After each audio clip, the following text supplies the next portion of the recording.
What's up, y'all? You know what time it is. It's about to be that time. Savage. Welcome to Theory for Theory, a new series I've started on the channel where each break week I will go head-to-head with another One Piece YouTuber to discuss their theories, my theories, community theories, what have you. The best moments will become separate clips on the main channel here. My first guest was the man with the best voice on YouTube, VinlanD, VinlanD, aka the artist formerly known as Ragnar. We talked about a lot, and you can find the full 3-hour VOD on my brand new second channel, Ran D. Troy. Link will be below. Coming up is a section I wanted to highlight, where we go heavily into the Lunarian race, any connections to them within the crew, rocks, Kaidou's true name, Vegapunk, all very interesting stuff, and I look forward to your thoughts in the comments. Here we go, and thanks for watching. So, I don't know if you want to really get into the Imu-sama theory. I know that New World Archer, right, the Library of Ohara on Twitter, had made a whole theory video. I think it has like 400,000 views. He thinks that Rocks is Imu? Is Imu, but I think there's a lot, it's possible there's like conflicting stuff with that. But in general, that doesn't fit my headcanon. I think that Imu is their own person, that they've been alive since the Void Century, and that they are the ones that it's just manipulating all of this stuff. I think that Rocks was a dude very similar to Luffy that had that power to have people gravitate towards them. He learned about the true history one way or another and assembled this group of conquerors to fix the world. Probably got to Laugh Tale, did not have the same reaction that Roger did, was not happy with the story. I want to see someone get to Laugh Tale and not laugh. That's like an inversion that I want to see. Satisfied, right? Yeah. Like just someone that's upset with it, right? That this needs to change, right? Then challenges the world, wants to destroy the world so that it can be rebuilt without Imu in power. And then there's the God Valley incident, and you have Garp and Roger, who are none the wiser and don't know the things that Rocks knows until Rocks tells them, right? But by that point, by the time they learn everything, it's too late. And then that's what propels Roger to finally, after 40 years on the sea, he decides to look for this history as well, right? Because of a conversation between him and Rocks. I think Rocks one thing I'm curious about, Randy, is like, how old is Zevek, right? I think that's important because people talk about often like a straw hat and how Roger got his straw hat. I've seen theories out there like, did Roger have some relationship with Zevek in the past? You call them rivals. Some people think that Shanks and Luffy are rivals, even though I see them more as a mentorship role. But imagine, we don't know where Roger got his hat from, right? But if you have Kaidou, Big Mom, they're probably younger than Zevek. How old was Zevek at the time? Was he the same age as Roger? We see with Luffy and Blackbeard's relationship. We see with Capone even, that ages within groups of pirates and generations, right, can vary starkly. And so we don't exactly know how old Zevek was. I would expect, just personally, for Zevek to be around Roger's age, right? Not too much older, in my opinion, right? That checks. Yeah, and so, in terms of his ambition and what he was doing, you mentioned him, getting the Laugh Tale first. The way I would see it is, more so than him getting the Laugh Tale, is him understanding the true history. Still, we don't really know what his He could be from Ohara. He could be an archaeologist. There's a lot. There's a lot of possibilities. We basically agree that we don't really think that he's Imu, to answer that. So, getting into your theory about Rocks, and I'm sure a lot of your subs have watched it. I watched it and I was blown away by the idea, and I've seen maybe a few other people maybe comment on certain things, but not to the same extent as you, and I referenced it briefly in a video. And this is something I tweeted out, right? And so people in the chat, let me know what you guys think. Randy, let me know what you think as well. The Lunarians, right? Oda has been teasing King's Ancient Race since whatever chapter was with Big Mom. Then we get to Onigashima, right? With the whole crew and everything, the raid. We get, Zoro and Sanji fighting King and Queen. Further hints of Lunarians, but nothing much, right? Then we get Zoro fighting King alone, and then interlude or whatever of Queen saying, "Hey, I know some things, but you gotta, I'm telling Sanjay, you gotta ask history, or you gotta ask King himself, whatever the exact translation was. You gotta find out from them, right? What exactly the Lunarians had done. And Marco had said something that and then he knew about right. Yeah, sorry about thank you. So and then Marco briefly teased us again, constantly Oda teasing us. Why? Only to do what? For the Zoro versus King fight to end, and us outside of a flashback to only learn that he has a very durable body. Nobody cares about how durable King is, right? Like, he could be durable with hockey, could be any other reason. Why are the Lunarians so important? We don't get anything. And so what I'm left with, Randy, is your theory video, right? And this has come to me recently. The only other time during Wano that I can see us, because Oda is going to address it, is the only time that I think I can see him addressing this issue further is not with Raizo and the other person.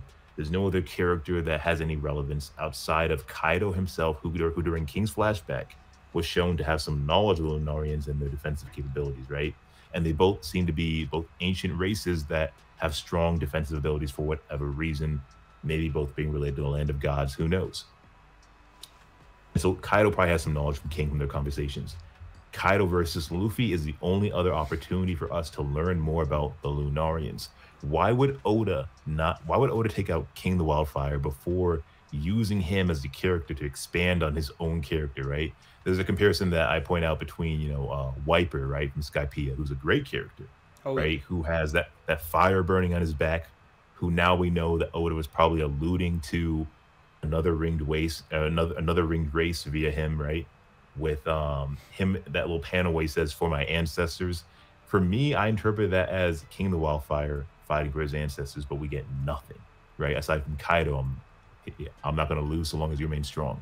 There's a lot that Oda is holding back, I think. And again, the only time that he has left to expand on this is via Kaidou, and Kaido's currently fighting who? Luffy. What is going to inspire Kaidou to bring up the Lunarians?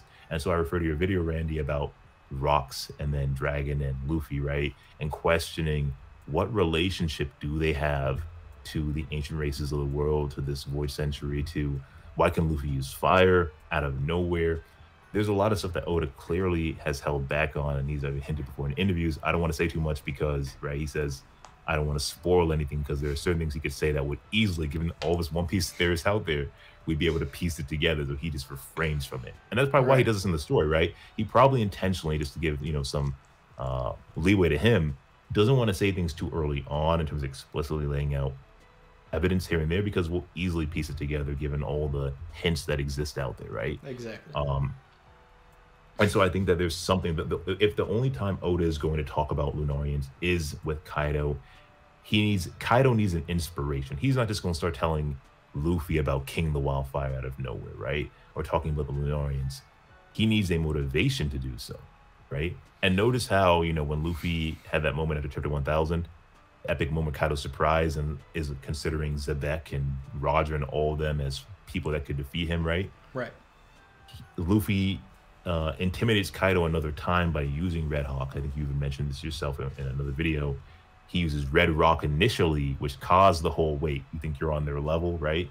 And it's a constant reference to, oh, you're scared of this attack, which happens to be fire related. Now, what's interesting is this, right? Think about this, and chat can comment if they want. People often talk about Zoro versus Luffy, who can win? Well, Luffy's repeated weakness has been shown to be what? Blades, right? Swordsmanship. And that's what you have with Zoro. So if the characters are parallel in a way, right? Kaidou and King the Wildfire, what does King have that might be effective against Kaidou in some way, right? Maybe it's his fire, because we see that panel with Luffy using his red rock, red whatever it is, right? Against Kaidou with Rio, whatever. And he's grinning, saying, oh, for whatever reason, this attack is something that you are dodging actively, right? And so maybe there's an overlap, because with Kaidou, blades don't work on him unless you have advanced conquerors. So he's not scared of blades. He's scared of a stronger will that's able to harm him, right? But for whatever reason, he was scared of Red Hawk prior to Luffy unlocking advanced conquerors haki, right? So there's a connection there between the fire element that we don't know about yet. And so I related to your video, Randy, about the Lunarians and questioning, what if there's something else there? Now, something else I saw that somebody had mentioned to me was King of the Wildfire using a final technique against Zoro that had a dragon. Now we tie that into Kaidou, obviously, right? That's his inspiration. You saved me, all that stuff, right? Well, that was Final for the dragon ZKK boys. Exactly. Right, crushing the like this is all you get, right? And then so like he comes. You weren't happy with with the scar, so this should be enough, right? Yeah, but so he cuts the dragon, and it led me to wonder. So I saw everybody know Monkey D. Dragon. Is there something else there related to dragons in and of themselves? Dragons breathing flames, all that stuff. Celestial dragons that took over the land of the gods. Dragons, right? That is somehow being hinted at in terms of who they are. You know, Red Rock, legendary bird, flying creatures, flying fire, all this kind of stuff. There's certain overlapping elements that I do think add some credence to the idea that maybe, we don't know Luffy's mother, we don't know what's happened with all that.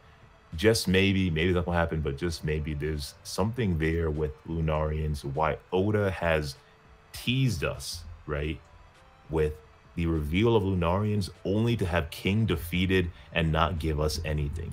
Yeah. I cannot imagine a Vivri card or an SBS in which he that'd be terrible. He just throws it out there. Like, there's no need for that. Yeah, I think it has something to do. Yeah. So my guy's Ty's out of here. See you later, Ty. So the whole thing with the Lunarians and everything is like it's interesting. And as usual, Oda is like, you know, he's baiting us with this, you know, he's teasing us with these ideas. He's giving these peppers, but he's not giving us the whole meal. And this not only is teamed with the Lunarians, but it's also teamed with Queen, really, like teasing Mads. And I think that both of these things could be linked together potentially. I love the idea of everything being tied to Luffy, you know, and a lot of it is because, you know, a lot of people have seen it by now, I'm sure, is like Dawn of the Worlds theory that Rox is like the other grandfather for Luffy. You know, so if that's the case and Rox was Lunarian, and then we get Kaido's backstory and we see Rox and he is a Lunarian and he utilizes his fire powers, and that's why there's a flaming skull on his, you know, Jolly Roger, then some things come together, and it's like it's information that was passed down through the Lunarians, and suddenly, you know, they wanted to wipe you know, I mean, the other thing is that King is like a really human-looking character. I know there are theories that he's a lizard race, right? That's like a really old theory, that he was like a bird race or whatever. But really, he's just a human being with wings, right? Like an angelic figure, fallen angel, whatever you want to call it. No. And so there's a lot of room out there in terms of like, you know. But he also, when he was young, he resembled young Luffy. Like his face structure and all of that, like looks like Luffy. That's true. That's true. So, like, that was something that was interesting, and then it was also just the idea that Kaido knows about the Lunarians, you know, and he walks up to King, and he's just like, "Oh, hey, you're a Lunarian. Well, I know," you know, and he's basically like, my headcanon is like, "Oh, well, I know all about you. Obviously, I know how strong you are, so you can come and be my right hand." And then off tangent or whatever, but I was just watching, you know, before we were doing this, I was watching one of your videos, and I got to your point even before you got there. I was like listening to the video, and you were talking about Kaido's like true name and like how it means Joy Boy and all of this, but then once you put the U at the end and you made it, you know, Kaidou, like I was like, okay, wait, see King, okay, he gave King his name. And then I was already and I was already like, if you didn't say it, I was going to comment. I was like, oh, Rox totally gave Kaido his name. Yeah, a new name. Yeah. Like that's that, and it makes so much sense. Like if this was his apprentice, shout out to whoever had like left that comment or whatever that I stumbled upon. But they basically, when I was talking about it, and I mentioned something along those lines, but they expanded on it to say, you know, Kaido's real name. You're right, Randy. Why would Oda, again? You know, authors do everything for a reason, right? Why would he have a moment? Well, like, what is in Kaido's character to give a character another name? We have not seen that before, right? Until King, he gave him another name. So then we began to question, did he give Queen another name? And people began to point out, you know, Queen isn't actually a woman, right? Like, or at least in that sense, you know, does Queen have a name that's supposed to be ironic because Queen is not actually a queen, right? And I was actually saying that King, for a while too, that all of those characters, like maybe even Jack, all have other names because of Joker. Joker, Doflamingo, also Joker, but still part of Kaido's crew, and essentially initially part of Oda's plan, original plan, was to have Doflamingo be one of Kaido's commanders. So you know there was talk of that. So that's Joker, Joker, and the cross-out smile, and it's opposite of Luffy. Whereas, you know, Kaido, if the name doesn't mean Joy Boy, you know, not a real Joy Boy. He even admits to that in that one panel, right, that we got. And then with the King flashback, and then you have Jack. I don't know about with Jack of all trades, when really he wasn't. But so some of the people in the chat are asking, why don't you tell them a little bit about like this whole thing with Kaido and it meaning Joy Boy. So yeah, for those of you not on Twitter, you know, this is a phenomenon which I've noticed being in the community, and just in general, a lot of people aren't necessarily on social media like that, which is probably a good thing. You know, social media isn't always the best. You know, I call Twitter Mos Eisley. So like, so you know, I think we're both mainly on there. You just need to talk to people we know, and you know, One Piece and stuff like that, right? Aside from having stuff going on in our real lives. But a lot of people in general are not on Twitter from what I've seen, right? Like Randy has, you know, almost 20,000 subscribers, and, you know, maybe he has like 5,000, 4,000, whatever, maybe more than that, I don't know. On Twitter, you know, I only have 2,000. Like, most people just don't care about Twitter for whatever reason. And so a lot of y'all probably have not seen. I don't even know how I got that many people on Twitter, bro. Like, before I started doing YouTube, I had like, I don't know, 400. Twitter is such a phenomenon too, man, because I'll be tweeting and then it'll get like hundreds or thousands of likes, and I'm like, what is going on? I've noticed. I saw the other day that you had a ton of likes on there, and I said like, I think some of the like personalities and just in general, you know, certain things you do on Twitter are different than YouTube, right? But to get back to what the people are asking, it's New World Archer had you know, tweeted out a trans, or Sandman had tweeted out. Yeah, that's what you said in your video, was Sandman. Yeah, One Piece journalist on Twitter, and he had tweeted out how the kanji, and this is an old, you guys, this is an old Japanese theory, which is crazy. The Japanese community is like, you know, light years ahead of us usually, and we just don't know because we don't speak Japanese. You know, we're kind of like isolated to a degree. But, you know, Sandman translated it, and it basically means, Kaido's name basically means two things: Joy Boy, as well as strong kid. And so I said in my video that Luffy is a strong kid, right? Grew up with wild animals, all that stuff, but then there's also Joy Boy. But he's like a false Joy Boy, right? Which is cool. And I think Arthur had even said how Kaido is creating smiles, but he's not really Joy Boy. And Joy Boy is thought to bring smiles and laughter to the world. Kaido is bringing smiles to the world, but he's, you know, poisoning the population with it and making them cry. So it's the opposite, right? King, apparently, you know, I'm still holding a hope that King the Wildfire is a conqueror. I just cannot fathom for the likes of me that someone named King that is fighting for their ancestors and all that's happened and surviving torture is not a conqueror. That's crazy to me, right? What is the qualification for it exactly? But it's possible that he's not. And so he would be an ironic king in which he's not really a king, right? But, you know, the crazy thing is, like, you know, that panel where Zoro unlocks advanced conquerors, and then he says, oh, so you're a king, as if he knows, right? And so we're all expecting, like, okay, here we go. But then we find out, like, you're like, King, what are you doing, man? Yeah, but, you didn't do anything. Exactly. So it's like King's not really a conqueror, maybe. Kaido's not really Joy Boy. Queen is a man, right? Instead of being called King, Queen's called Queen. And so it's just like Oda was playing, you know, the genius to call him Goda. Oda was, you know, laying the groundwork for this. Now with Jack, I have no idea, right? Jack of all trades, but not only Jack of all trades. I don't know what Oda means with Jack. Maybe Jack's just kind of an afterthought. It doesn't really matter. But that's basically what it is, you guys. Like Kaido's name in the kanji, in terms of how you can interpret the kanji, different meanings you can interpret, but two of the meanings could be. But my favorite thing is to buoy off of that, besides the kanji, right? Is like, now I've always looked at Kaido's name, and obviously, you know, the like right here you have Kaizoku, which means pirate, right? So you know, but then you take the Zoku away, you have Kai, like from Kaido, and that's the sea portion. Oh, King of the Sea. Okay, yeah. Right, yeah. So, but if you put a U at the end of Kaido's name, so that it's Kaidou, then you have OU at the end, which is, you know, Kaizoku O is Pirate King, right? So you just take so you take the Zoku out of Kaido, of Kaizoku O, and then put That's a crazy. D I in never there, heard and of that. then you have Kaidou. Well, you were That's talking pretty good. something about that, but Yeah, I said King of the Sea, Pirate King, but I didn't actually make that really good connection that you made, Kaizoku.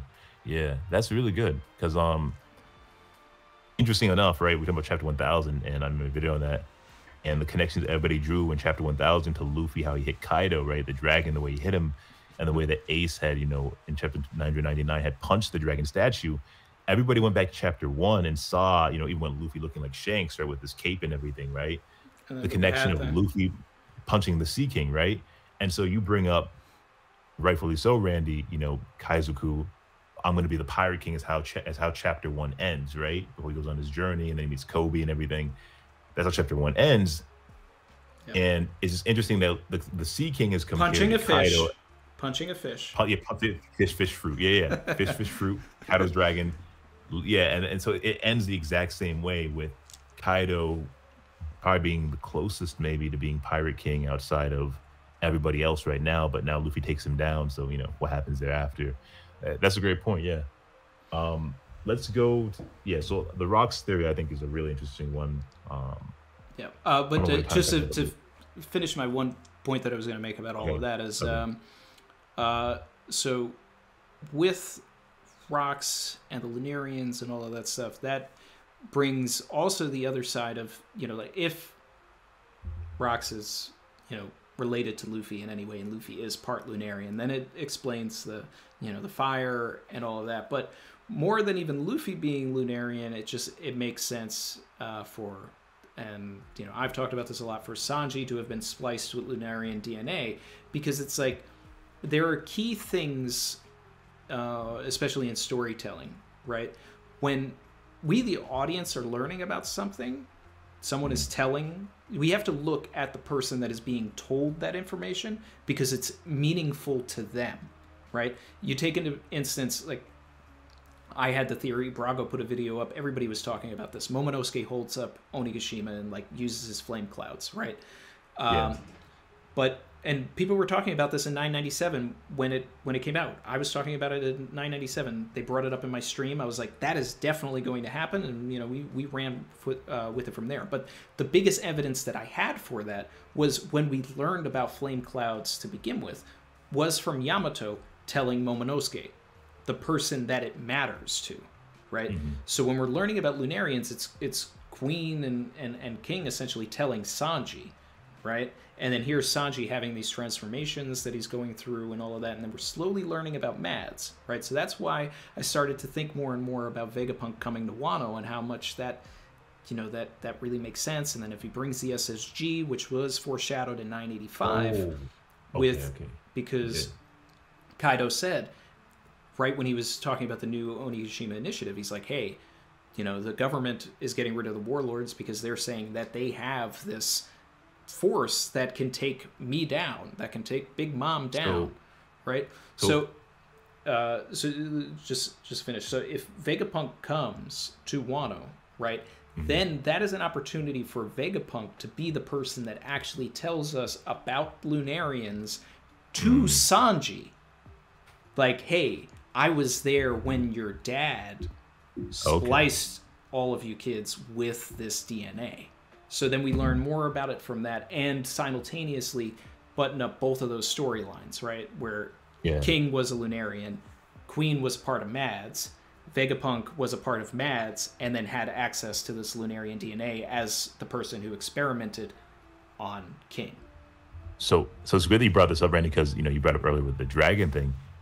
What would happen if Dragon and Vegapunk both showed up at Wano? Like, this is all culminating everything together. Because here's the thing. We don't know what forces the world government is bringing to make sure they take down. Like, this is very serious, right? Zunisha, legendary devil fruit. Do everything you can. Bring everything we have, all our firepower to erase them all from history, right? We cannot let this get out into the world, is probably what they're thinking. And so are they going to bring, that old operation that they compared to Star Wars, right? Order 66 or whatever it was. Right. And then also the theories that are culminating right now with Monkey D. Dragon showing up in the Revolutionaries. Those two theories go hand in hand in terms of Dragon's influence with Vegapunk and, Pacifista and the Science Division and everything.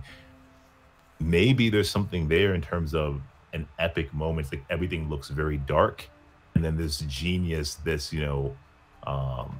again, the revolution, this person that's been masterminding everything behind the scenes, you know, at like a snap of his finger, he's just like, you know, I've been preparing for this moment, all this stuff, and the world is blown away. This is why Dragon's world's most wanted criminal, is because he's so good at what he does, right? And so he's set everything up for this point. Again, we don't really know much about him, his character. You know, Ben Beckman's very smart, it's said, maybe Dragon as well, but he's a leader for a reason. He's leading an army. Generals tend to be very tactical. If the science division is coming, I would imagine Pacifista are as well. Maybe they've been fed devil fruits, who knows, right? Well, see, my headcanon for the SSG, and this goes back to, you know, just Drake's dialogue in Sabaody, when he sees the Pacifista for the first time, like, he's the one that says, wait, that's Kizaru's laser that the thing is using, right? So Vegapunk has found a way to take the lineage factor from, obviously, Zoans, and that's how we have Momonosuke's fruit, but to also take, without the intangibility, Logia fruits, and then turn them into this sort of paramecia hybrid version of these Logias, to where now these Pacifistas cannot turn into light, but can emit light. Right, so what I think that the SSG are either probably a bunch of robots, but could also be augmented Marines, sort of an inversion of the Smiles, where they're not, where they actually have power and it's not goofy. you know, so, one thing that's weird, Randy, is like, you know, now that you bring that up, is the reliance on objects, right? And so gigantification is so often focused on living beings. It's strange that we haven't really seen, unless I'm wrong, correct me, them try to gigantify as well as give devil fruits to inanimate objects. So, like, you know, the Pacifista, right? Like, they're kind of a mix between, you know, a robot is what, or a cyborg is kind of, it used to be alive, but now it's kind of not. It's kind of blurring the lines. But imagine if you were to, like, gigantify, which is their ambition, as well as give devil fruits to them, you know, these giant monsters. I've been questioning, you know, the world government wants to probably fight against the ancient weapons or some other forces out there that's very large. We don't know yet. I think end of story, akin to Naruto, again, you know, the Naruto references. You know, they had the giant 10 tails and all that stuff. I always wondered if there'd be like a sea devil or some other creature at the end after Blackbeard's gone. You know, I don't really see Emu as a one-on-one fight. You know, Fujitora, Green Bull, I don't know what Green Bull is like, but if they're not enemies, you only have, what, Akainu and Kizaru. They can't take on everybody. Luffy's already on their level to some extent, or he will be after Wano. So you need a force out there that we're not ready for. But yeah, again, Randy, like, I appreciate you bringing me on. It's been a while since I've been on stream with people. It was great breaking down some theories with you. It was definitely savage. Right? Savage. Am I saying that right? Like, am I using it right? It's savage. Savage. Yeah. Someone clip that. We just got Ragnar to say savage, so that's, you know, that if you guys need me to say things professionally for you, right? I'm charging, like, you know, $20, you know, per word. So I've